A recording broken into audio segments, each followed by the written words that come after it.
C'est Joseph Fourier qui a introduit en 1807 les séries du même nom pour faciliter la résolution de l'équation de la chaleur.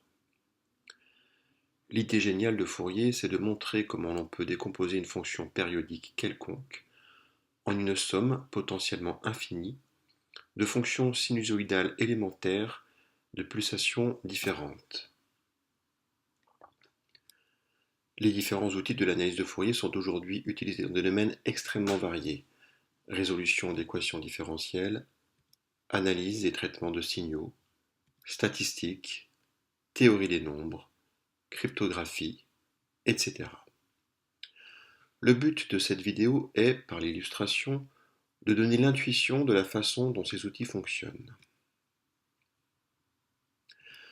La série de Fourier permet donc de décomposer une fonction périodique x de t en une somme, qui peut être infinie, de fonctions sinusoïdales élémentaires. Une première façon de décomposer un signal, c'est de le faire uniquement avec des sinus de pulsations nω différentes, mais en associant à chaque pulsation une phase à l'origine φn. La série comporte alors une constante c, puis une somme de sinus de pulsations nω associées chacune à un coefficient trigonométrique an et à une phase à l'origine φn. Plutôt que de prendre uniquement des sinus ou bien des cosinus, avec pour chaque pulsation une phase à l'origine différente, on peut aussi prendre une somme de sinus et de cosinus de phase à l'origine nulle. Mais on a alors pour chaque pulsation nω deux coefficients trigonométriques an et bn. À présent, la question importante est: comment obtient-on ces coefficients? Voici les formules. Le premier terme de la série, ici noté grand C, n'est autre que la valeur moyenne du signal sur une période, une valeur moyenne autour de laquelle oscille notre signal. Comment s'obtiennent les coefficients an et bn? Ici, les formules sont un peu plus compliquées, puisqu'on a sous l'intégrale le produit du signal analysé et d'un cosinus ou bien d'un sinus. Voyons sur un exemple concret la signification de ces formules. Dans cette animation, on a représenté en haut à gauche un signal dont on connaît la composition. C'est ici une somme de sinus, de pulsations et de phases différentes. En haut à droite, nous avons deux fonctions, cosinus et sinus, dont on peut faire varier la pulsation. L'idée de la décomposition en série de Fourier, c'est bien de voir si ces pulsations sont présentes dans le signal. Et c'est très exactement à cela que servent les coefficients de Fourier. Ici, nos deux fonctions sinus et cosinus ont une pulsation de 6. Cette pulsation est présente dans le signal initial, sous la forme d'un sinus. On a donc le coefficient an qui mesure la contribution des cosinus, qui est nul pour cette pulsation, et le coefficient bn qui vaut 1. Plaçons-nous à présent à une pulsation qui n'est pas dans le signal.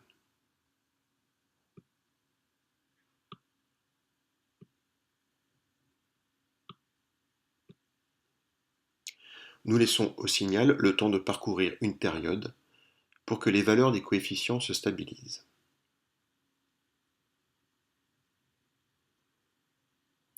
Nous constatons que les deux coefficients sont nuls. Enfin, si l'on règle la pulsation à une valeur de 1, pulsation qui est présente dans le signal, les deux coefficients trigonométriques sont positifs. Après un petit temps de stabilisation, ils donnent chacun une valeur de 2,12. Je vous laisse vérifier qu'en additionnant 2,12 cosinus t et 2,12 sinus t, on obtient bien 3 sinus t plus pi sur 4. Le calcul intégral, permettant de trouver les coefficients des séries de Fourier, a donc les caractéristiques d'un produit scalaire de deux secteurs.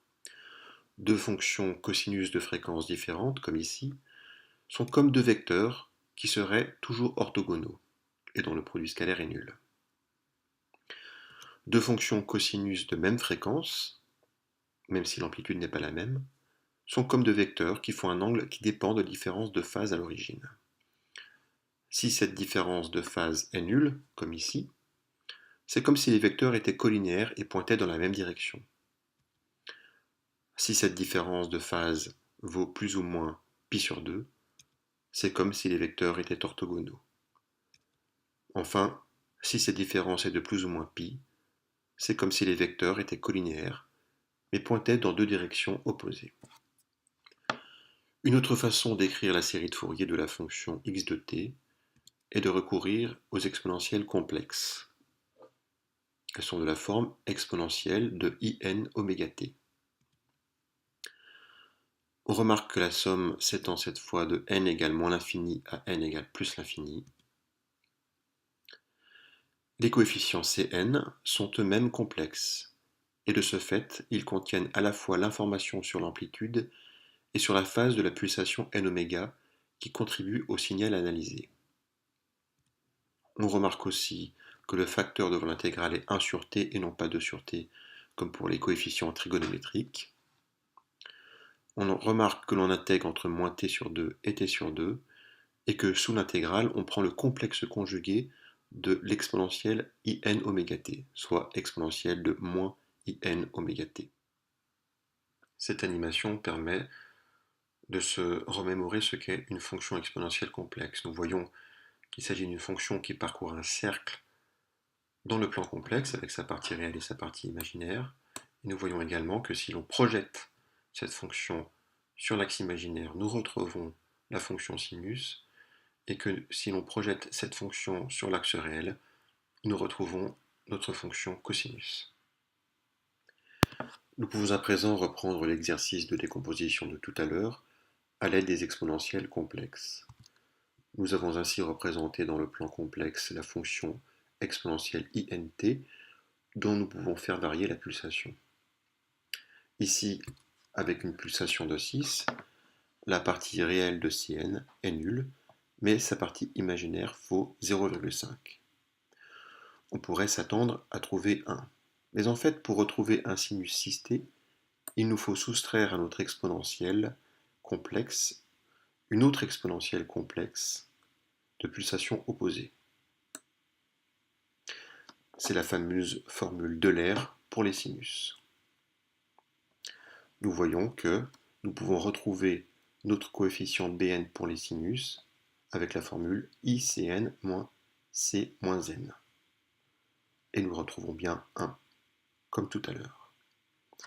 C'est la raison pour laquelle, avec la décomposition en exponentielle complexe, il nous faut à la fois des coefficients Cn pour les pulsations n-ω et des coefficients C-n pour les pulsations -n-ω. Cette petite animation illustre ce que l'on vient de dire. La projection d'une exponentielle complexe de pulsation 1 sur l'axe des réels nous donne une fonction cosinus t, et sa projection sur l'axe des imaginaires nous donne une fonction sinus t. Mais si l'on combine l'action d'une exponentielle complexe de pulsation 1 et d'une autre exponentielle de pulsation opposée, qui tourne donc dans le sens contraire, on peut annuler la projection sur l'axe des réels et donc ne conserver que la fonction sinus.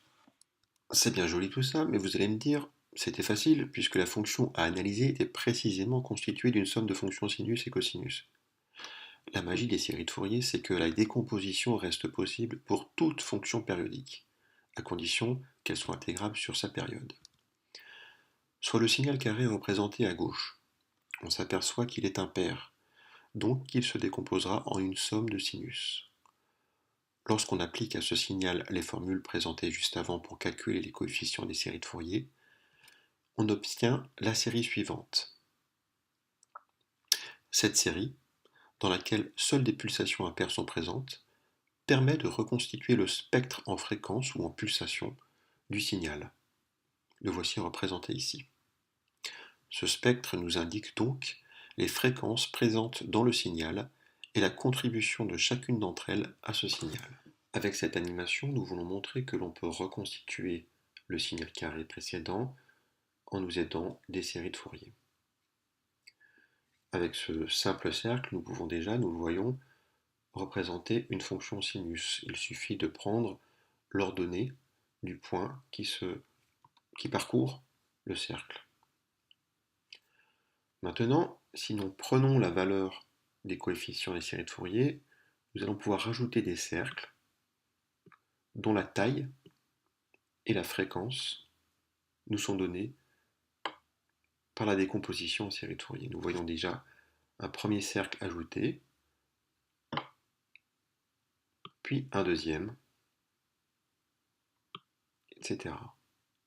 Encore une fois, la taille des cercles nous est donnée par le coefficient de Fourier et la fréquence associée à ce coefficient. Nous pouvons ajouter ainsi autant de cercles que l'on veut. Ici, on s'arrêtera à 11, mais on peut en ajouter une infinité. On s'approchera de plus en plus de la fonction carré. Conclusion, les séries de Fourier, c'est utile et ça peut même être joli à regarder.